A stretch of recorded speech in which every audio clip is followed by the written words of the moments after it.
Networks is a programme that Interface has developed with the Zoological Society of London and our other partner, Aquafil, who is a fibre supplier to Interface. The programme takes discarded fishing nets from coastal communities and arranges the recycling of those fishing nets back into carpet fibre that we can use in our modular flooring.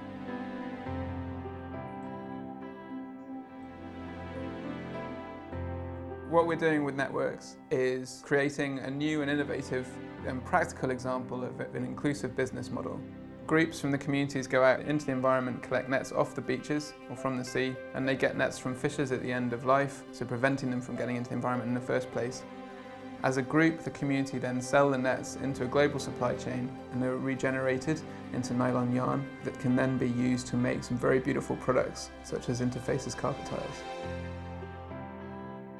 What we want to do with Networks is ensure that as much of the value of the nets is retained within the community in order for the communities to benefit as much as possible.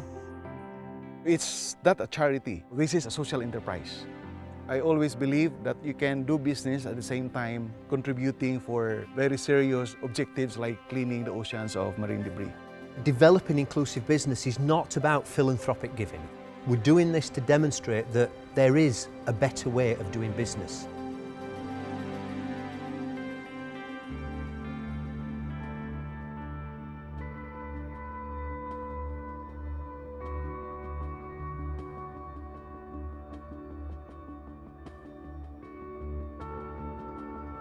Even with a very devastated situation, people were not hopeless.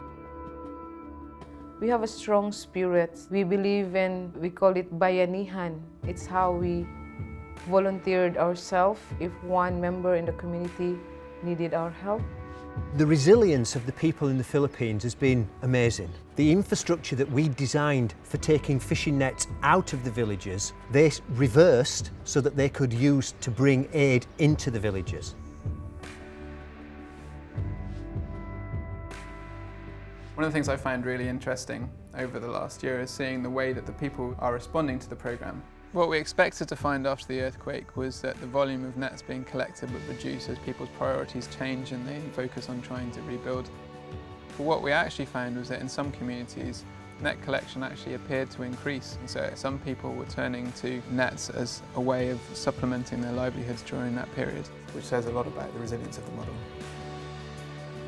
A success for me for the Networks programme, having now established that the initial programme is viable, is to expand that beyond. To also influence the broader manufacturing community to explore inclusive business opportunities in their supply chain. It's a huge achievement to have got to where we have got to, and to be able to sit here today and look around at all the huge quantity of nets that are here and realise the amount of work that's actually gone into that. I think it's been a huge success.